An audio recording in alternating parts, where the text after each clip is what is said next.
To another episode of My Amazon Guys podcast. Today I'm going to be joined by somebody who's got 12 years of experience selling on Amazon. He's an author and he runs his own agency. This is the My Amazon Guy podcast. I'm your host, Stephen Pope, founder of the agency My Amazon Guy. Tune in each week to learn how to grow your Amazon sales. I'm now joined by Adam Wilkens. You're the owner of dotcomreps, author of Selling on Amazon, How to Sell on Amazon for Beginners. He's got 12 years of experience selling on Amazon, so I'm excited to talk to you today. Thanks for coming on, Adam. Thanks for having me, Stephen. Well, we're going to do a two-parter today. So the first part, we're going to talk about current events because there's so many things going on right now that affect all of us as sellers. And the second part, we're going to talk about Adam's book and some of the evergreen tips. So stay tuned for that. All right. So Adam, you know, kind of a minute before we started the record button, you'd mentioned you'd been seeing some trends right now. What are you seeing? Yeah. So I've noticed with support on the seller side, 1P and 3P has been a little fragmented due to COVID. A lot of clients are seeing and experiencing similar issues. There's a lot of frustration. So I wanted to touch on that, you know, first and foremost, because there's likely a lot of other sellers out there that are frustrated with their experience, and they need to know they're not alone. And part of that is obviously related to the fact that Amazon relies on a lot of foreign support, and they are not as set up to function as well working from home, whereas your American support staff, they're all working from home now successfully for several months. The foreign staff, whereas they may be impacted worse from the virus, they're also having issues probably managing the work from home network with their resolve. You had mentioned when we first got connected today that you've been having some webcam issues. And so yeah. I thought this was fascinating, but you had mentioned that there's actually a shortage for webcams and you haven't been able to find a good one. And I never would have thought there would have been a shortage for webcams. And I was thinking, wait a minute, everybody's working from home now. Ties right into the topic today. It's super interesting. Exactly. Yes. And so, you know, with the uptick in trying to figure out the way the world can work from home, with Amazon being so remote, the need to have reliable internet connection, a phone, and obviously, the webcam for those of us that need to do, Zoom conferences and Skype, there's an issue. And so, with those foreign countries that don't have the reliable internet connections that we have, let's say in the U.S., there's issues with phone and internet support, and then just management of the staff for this foreign support. So challenging. It's challenging, yeah. So if you let's say 8 months ago wanted to call and actually talk to someone on the catalog team to work through an upload file, an item update file or something, you could do that. Or let's say you had some kind of barcode ASIN discrepancy, you can get on the phone and speak to someone in the catalog team and they can likely resolve it there for you and then have a fix in 24 hours. But now stuff's kind of lingering, and even with brand registry, your tickets are being filed, but then they're being closed without a resolution, and just you're getting copy paste answers. It's frustrating. I've experienced that too, even this week. So I had a client call me for a coaching call, and they had recently tried to change their brand name. They just got brand registry, no brand node ID set, and the brand name that they were under was generic. Oops. And they wanted to switch to their trademark brand name. So no brand node ID, they're on generic. So they go through the motions of switching their brand name, and it stranded their inventory. And they had a data conflict where they couldn't transfer the brand name and they couldn't refresh the stranded, and it was just frozen. So like 37 items, 80% of their sales down, all of like worst case scenario. Mm-hmm. So I get in there, I'm trying to poke around and try and solve it. And it's the solution was not immediately obvious. And so when that happens, the best thing to do is call seller support, right? And I get on the phone with them, and lo and behold, I wait 16 minutes on hold. Somebody picks it up and they hang up. Yeah. Just exactly what you're talking about. So I'm like, whatever. I keep working on it. And I was like, the solution's just not obvious. So I call back in, and I'm on hold for 20 minutes this time. And get this is the first time this has ever happened to me. After the 20-minute hold time, it went to voicemail. So stuff that's happening. It's just right in line with what you're talking about. Couldn't be more topical. I did figure it out. I had to fix it. But it required a deletion of the items, a reload, and then a manual reload after the template load. It was just like worst fun, not fun experience ever. So I think you're totally right. The catalog team at Amazon is just totally a bust right now with everything going on. And you have to rely upon yourself or some experts out there, such as you and I, who can go in there and troubleshoot one idea after another. Exactly. And it comes kind of at a bad time for a lot of brand owners, because leading into COVID, Amazon had just come off making some changes to the way, let's say, the catalog works and the subcategories. And surprise, you're in a new category. Right. So I've seen this happen too, where all of a sudden products that, unbeknownst to the brand owner, were created living outside of the node assignment for the brand. And they couldn't get a brand byline. And like you said, it created all those problems where the brand name is either an unknown or it's generic. And then you can't fix it because, oops, the item was in a category it doesn't belong in. There's no one to actually tell you that. So most sellers would never realize that's the actual issue. It's not immediately obvious, like you said. But so you end up beating your head up against the wall to solve some of these problems that you sometimes can't on your own, without the reliance of qualified support on the brand registry or catalog side to remove back-end conflicts. I have a number of large vendors that are going through similar issues, and it's frustrating. And that's just really a drop in the bucket in terms of the kind of issues you could be experiencing that could take down a catalog, take down a high velocity ASIN. There's no one there to help you, and they're kind of on Amazon. Neutral in terms of importance level of high velocity ASIN versus low velocity. It's not prioritized at all. I had a client that had a 3-letter brand name. I won't reveal it, but they were selling on this brand name for 4 years, no problem. And we're talking 200K on this particular brand, and they owned multiple brands, 200K per month. And lo and behold, another brand with the same 3-letter acronym brand name in a different category also has a trademark, but they recently made a change and were brand registered on Vendor Central. And so what happened is that the brand got gated, and the client with the 200K run rate literally couldn't edit its own listings, couldn't ship in nothing for 21 days. 21 days they were like this. And I had to back channel network like you've never networked before in your life to get this solved. So you're totally right. It's a mess right now. I hate dealing with brand registry. It's like the worst thing ever.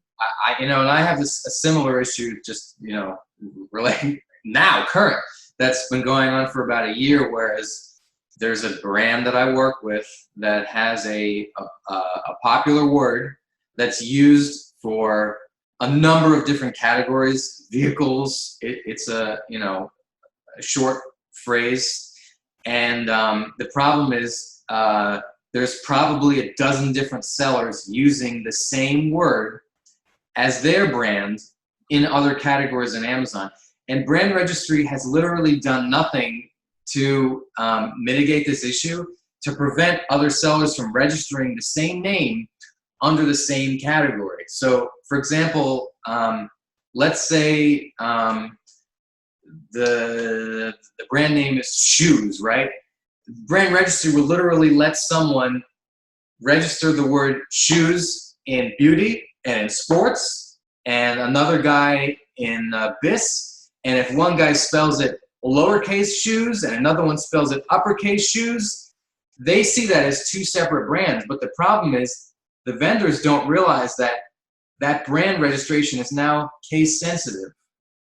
So it's got to match that trademark too. It's a disaster. So what happens is people, all of them, start using shoes in all caps, or shoes in lowercase, or shoes with the S capitalized and the rest of it lowercase. And they don't realize what it's doing is creating all this crossing with the brands. So Data corruption. It's bad. So then what's happening is the brand pages, for one, are overriding the brand pages for another. So your shoes brand that may actually be for a sneaker, all of a sudden is showing umbrellas because someone has an umbrella company named Shoes. So the brand pages are going to the wrong brands, and it's diverting traffic to the wrong places. What a great customer experience. So bad. And you know, their whole motto is, what can we do to limit customer confusion? But they have this disaster going on the brand registry side that's just unregulated, where they're letting sellers pick every category under the sun, pick whatever spelling they want, because their trademark is, you know, the trademark category specific. Oh, and it's creating problems. A wise data guy once told me that big data is kind of like teenage sex. Everybody thinks everybody else is doing it, but nobody is.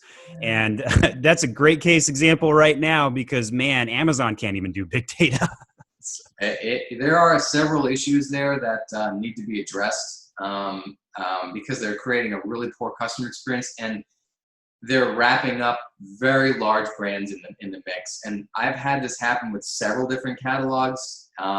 And it's frustrating for me and for my clients because we're abiding by the rules. We're sticking to the capitalization spelling of our trademarks, and we're playing in the categories we've registered in. But it's the other people that don't realize it's so specific that are wreaking havoc, really. It's a bad customer experience. So my idea to fix this problem would be file a new trademark on something nobody else has got, and avoid any data confusion. Be unique. Now, that obviously is not a great answer, nor a palatable one for the ones that have been selling on this brand making millions of dollars. Right. But if you didn't do that, what other solutions do you think there are available? Yeah, I mean, obviously, if you're starting from scratch, having a really unique brand name is one preventative measure because people are unlikely to copy you. I would completely stay away from, if you're a new seller or you're getting into the business or you're thinking about registering a brand or trademarking a name, completely avoid generic terms, because the problem is those generic phrases are the ones that have the issue with Amazon, and where you'll have multiple people using that generic wording to sell products. And you know, a large generic brand obviously would be Apple, but they have the resources and the legal strength to be able to enforce that and get Amazon to bend to their command, opposed to the other way around. There's very few companies that have that kind of pull, but that's a good example. Whereas there's a word that's a generic word, it's a household name that's being used to brand multiple different products, and I would stay away from that. Look for uniqueness, and you won't have that problem. But obviously, like you mentioned, if you're a 15, 20, 30-year-old company, there's nothing you can do about it because you have all this brand equity. You can't just change your brand. So there's obviously a lot of commotion going on right now. So before we start talking about your book and some evergreen stuff, any other changes that you think are worth mentioning, or problems that you see people facing and potential solutions? Oh yeah, I mean, I'll bring up one that's impacted a lot of clients during COVID and before COVID. There's two actually. One of them is a pesticide flag. And I love this one. This is one of my favorites. People are confused with this, right? So this is something new, probably in the last year, and Amazon has decided to scrub the detail pages of of the site and look for words that basically hit the flag, right? Check all the boxes. The word anti, don't use that right now. They don't like the word mold. They don't like the word mildew. They don't like the word bacteria.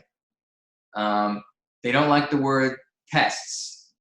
And then names of bugs. So I've seen a number of products that claim to be antibacterial, antimicrobial, mildew resistant, will not mildew. And the fact of the matter is, even if your product has these innate qualities built into them, you can't advertise that on Amazon right now because they think if the word mildew's in there, that means that it's a pesticide, which means you should have the proper testing to be able to supply Amazon proving that you're selling a pesticide. Now, this is one that I'm very much a pilgrim on, waving my banner and saying, hey guys, here's the test key. I've passed this test for 54 clients. Here's the answer key. Just Google my Amazon guide pesticides. We'll give you the key. Now, that helps solve about 80% of the problem. But if you're not a U.S. citizen, guess what? You can't even take the test. Correct. So it's ridiculous. You sell tweezers. You don't sell pesticides. You gotta take this gating test. Oh wait, you're not a U.S. citizen. Sorry, you're just SOL. No solution for you. So yeah, this is a great example of the ridiculous data bugs we've got going on with Amazon right now. Exactly. And I had an Australian client that had to take this pesticide test and couldn't.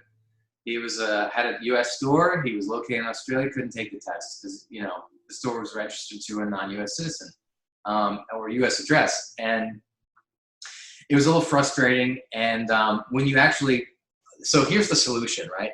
This is what people really want to know. The ultimate solution is to hopefully have records of your detail page before they locked it. If not, and you have that word or phrases in there about mildew, mold, bacteria, make a ticket and ask to manually update with your brand registry the bullets and the product description, and the title to remove those words. They may come back to you and say, we need the pesticide test. Your response needs to be, the only reason why you think the product needs pesticide test is because the word mildew is located in, let's say, for example, bullet feature number 3, which is why we want to change that wording. Please update to XYZ. They should then transfer your ticket to someone who can make the change for you on the back end. If they cannot, what you have to do is a manual upload. And on the vendor side, it's easier.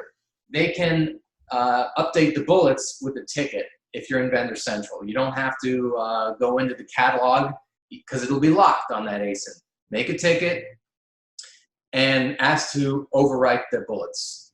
You can do the same in Brand Registry. If you're a 3P seller on Seller Central, the only way to fix it is to push through a full update on the ASIN. So meaning you'll have to download your category file, fill out all the item data, upload with a full update, not partial, and then provide the batch ID to a ticket and say, this is the batch ID. We've uploaded the back-end data. It's locked from our end. We're trying to fix XYZ field to remove the word mildew, bacteria, what have you. And they should do it. After they've confirmed that the information's been changed, then make another ticket or ask them to review and remove the flag. That generally will remove the flag. And it's funny because I've been able to remove the flag without actually doing that stupid test they make you do, the 40-minute test. I just found it easier to take the test and pass it in 60 seconds. But yeah, because you know the answers. You've done it so many times. Yep. Yep. So for anybody listening to this, I think the easiest solution is just pass the test. Go Google my Amazon guide pesticides. I got the answer key there. But if you aren't an American citizen or you have a problem getting that test passed, Adam's solution is very sound. I would endorse it. And it's such a pain in the butt that you have to do these kinds of things, but that's what it takes to sell on Amazon these days. So when you write your book next year, or your 2.0 book for how to sell on Amazon, I'm gonna guess you're gonna probably put a giant section in the first chapter about troubleshooting problems on Amazon. That's kind of like the #1 skill now. Yeah. It's the truth. I would say removal of flags is a big part of the job, especially when you get into real high velocity ASINs that could, succumb to that kind of a problem. I've had it happen on, 7-figure ASINs where they don't care. They'll take the whole thing down over a silly matter like that. Sounds like selling on Amazon is passive income. It's not. It's a job, and it's definitely brain racking. It's a lot of troubleshooting and problem solving, and it's frustrating on a regular basis. So,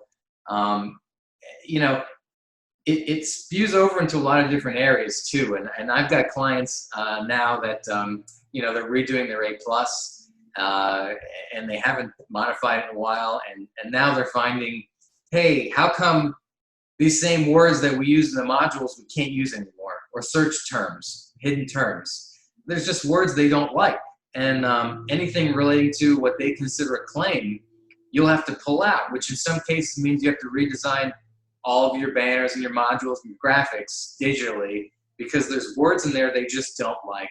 I had one this week where, A+ content review team basically told us we had to remove the word health and healthy. The word health? Wow. Yeah, so you can't even say healthy now. That's a claim. So it's getting really silly. They won't allow you to promote any guarantees. They won't allow you to promote any warranties, which if I was a consumer and I was buying a big ticket item, I would want to know there's some kind of warranty on that, and not find that out after the fact, It's a selling benefit for sure. I don't know why they made that particular policy. You can still put them in the bullet points, but not the A+ content. Correct. It's weird. Doesn't make any sense. It doesn't make sense. So there's a lot of little goofy. I've long since given up on trying to make Amazon make sense, though. You can't. You gotta have to roll with it, and that's what I tell my clients all the time. You gotta roll with the punches, and you can't expect them to bend to your wishes. You have to bend to theirs, even if they're illogical. If I get on a consulting call and somebody wants to talk for 30 minutes about their problems, I usually interrupt them by minute 2, and I'm like, do you want me to solve your problem, or do you want to complain about Amazon? And ironically, most of the time they just want to complain about Amazon, but they do eventually want me to solve the problem. And so I'm like, okay, fine. So we had that 30-minute conversation, and okay, yeah, I get it. Selling on Amazon's illogical, but here's the solution. Now, you want to talk about that? Right. Go pass the test, whatever it takes. Exactly. And if you're in healthcare, or health and personal care. If you've ever sold anything topical, or anything that can go on the skin or ends up on the skin, Amazon thinks they need a patch test. And I think it's called an RIPT test. And I frequently have had them request this test that in some cases it's not even the applicable test. And the suppliers, my customers, ended up telling me, like, do you know this test may cost $50,000, takes 6 months, and there's no guarantee that this will be what they need to remove the flag. So Amazon blindly asks you for things they know nothing about. They don't understand compliance at all. They just have what's in front of them, and they refer to sometimes old language on the FDA website, and which is open to interpretation. So that's been a pain point for several customers as well. I've seen that too. I had a supplements company that sold something that had like a milligram of deer velvet in their supplement. And the FDA said, oh, you may or may not want to consume that. They didn't say don't consume it. They just said, we're looking at it. Right. Yep, that's banned. Can't sell that. So you look at the ban lists on Amazon; they're just getting larger and larger. Amazon's ending the maturity phase of its platform and the product life cycle. So you have to become more sophisticated. So you've got this book now. Let's pivot over there. Yeah. So you got this great book, and I look at the chapters, and I say to myself, this is a great book written for beginners, and how to start, what to do in some of these key areas. So walk me through what your book talks about and who it's for. So first of all, there's 2 books. So just out of curiosity, which one are you looking at? I was looking at the selling on Amazon and how to sell on Amazon for beginners, learn to operate Seller Central FBA in 1 hour per day or less, 2020. So I actually did not know about the second book. You're catching me by surprise here. What's the second book, and tell me about both? Yeah, so the first book I wrote in 2018, 2019, and it's called Become a Bestseller on Amazon. And it's a book that combines the hybrid approach, vendor central and seller central strategies. So it kind of touches on a little bit of everything, depending on if you're a seller on one side or the other, or both, hybrid. And that was fairly popular a few years ago before you had like the IPI. And you can get away with really selling on both platforms without penalty.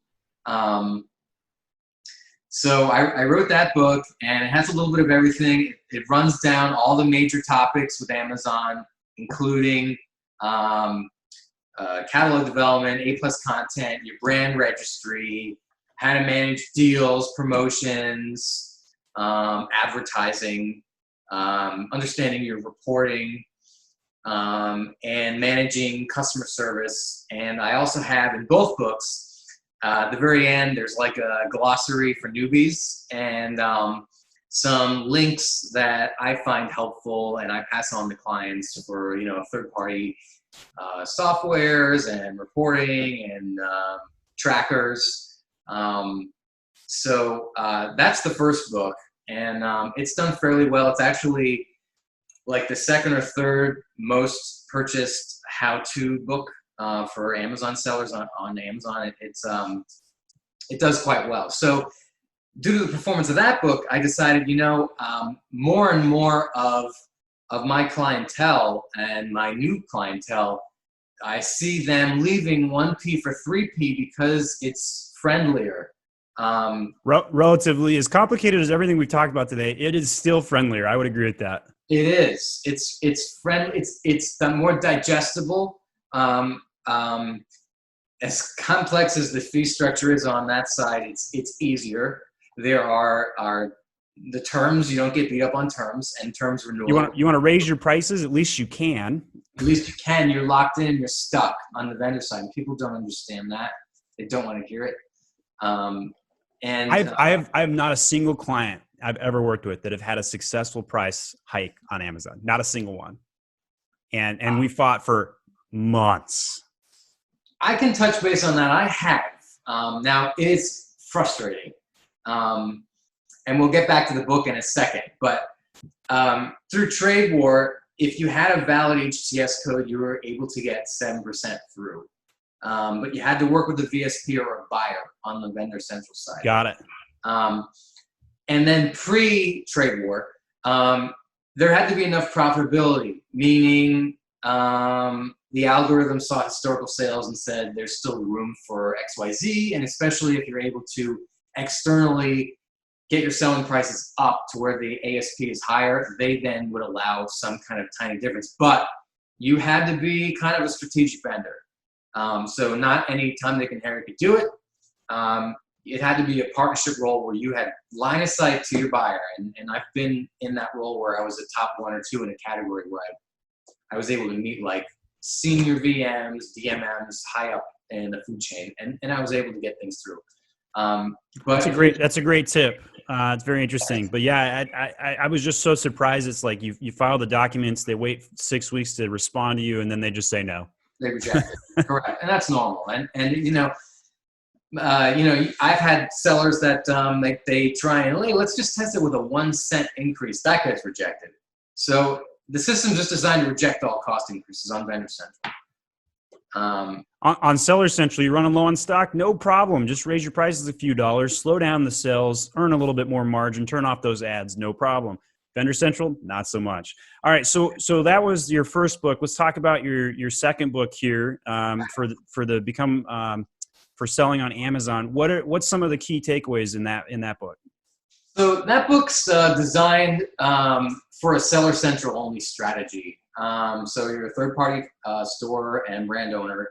It's not designed for like a reseller. All of my books so far are designed for the brand owner. and their control of content, how to manage your pricing, your understanding, obviously reporting and your in-stock levels. And the biggest, to me, the coolest part about this book and what makes it unique is I break down how you can manage your entire storefront with shortcuts. So the reason why I'm able to manage and with a small team able to manage such a active caseload is because we're very efficient with time.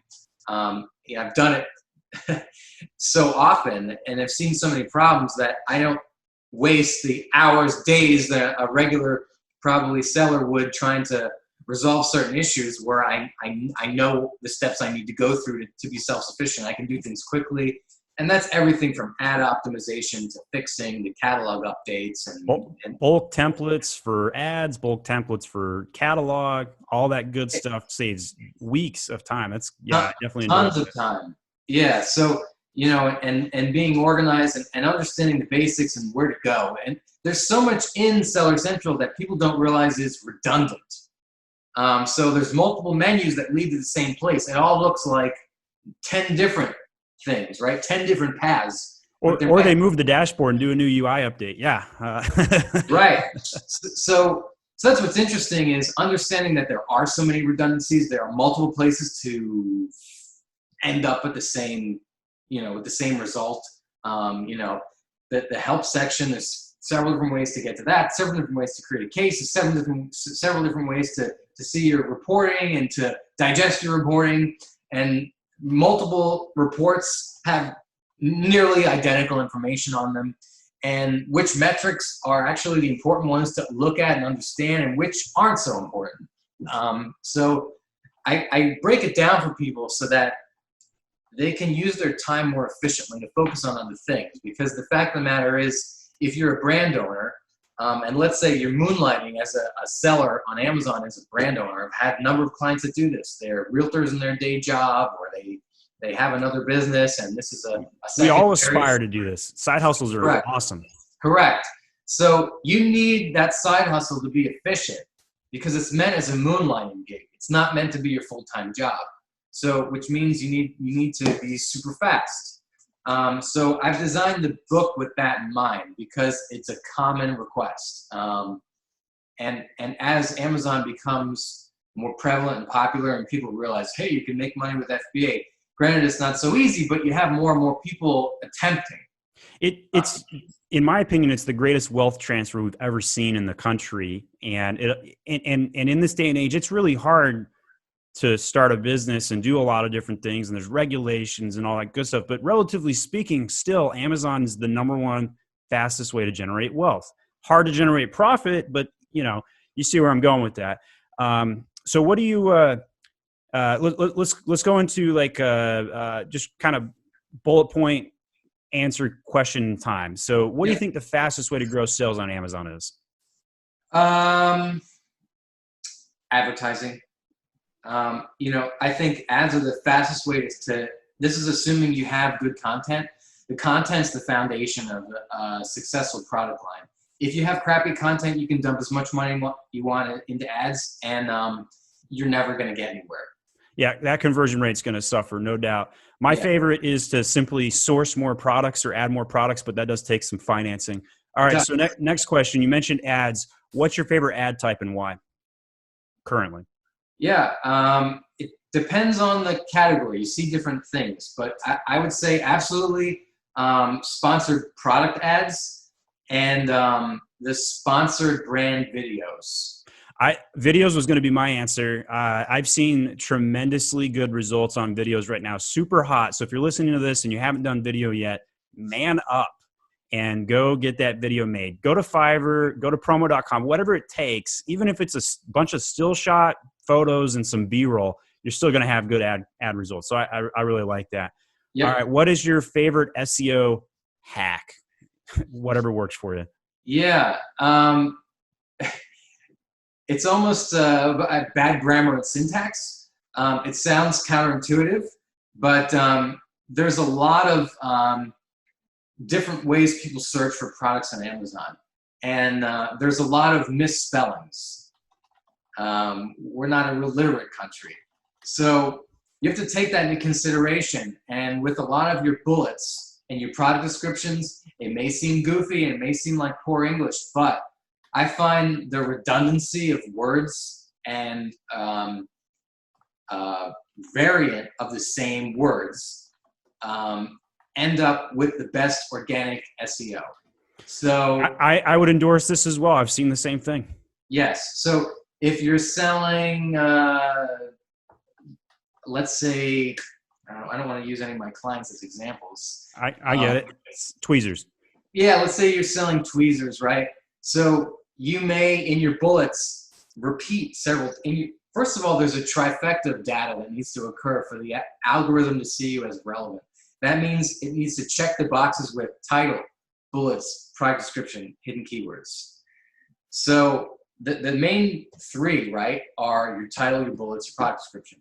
You need to have common language in those three pieces. So if you're selling tweezers, you need to say the word tweezers in your title. You need to repeat the word tweezers multiple times in your bullets. You need to use the word tweezers multiple times in your product description. And not just tweezers, tweezing, tweeze, tweezer.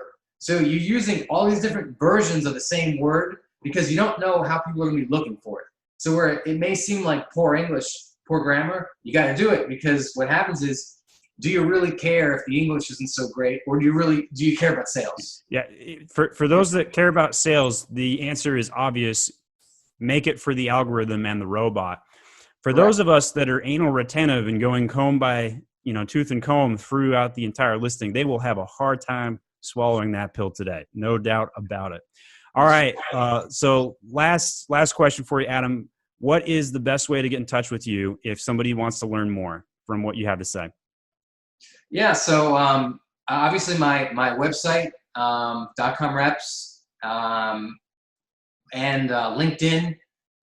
So I'm fairly active on there in different groups and personally. So you can look up Adam Wilkens on LinkedIn or dotcomreps on LinkedIn. You could also email me, support at dotcomreps.com. And I or someone else from my team can be in touch with you. I do private consulting. I have a full service agency. I've got a team of artists and other recommended suppliers that you mentioned, where you can go to get videos made and things produced, and so multiple different ways people can contact me. Well, very good. We'll put a couple links in the show notes for those that are interested in that. Adam, great show today on our pod. We talked a lot about all of the different data issues and bugs that people are experiencing. Talked about some great tips on ads, SEO, and how to navigate as a beginner. So we'll put links to all of your books in the show notes. Thanks so much for coming on the show today. Thank you.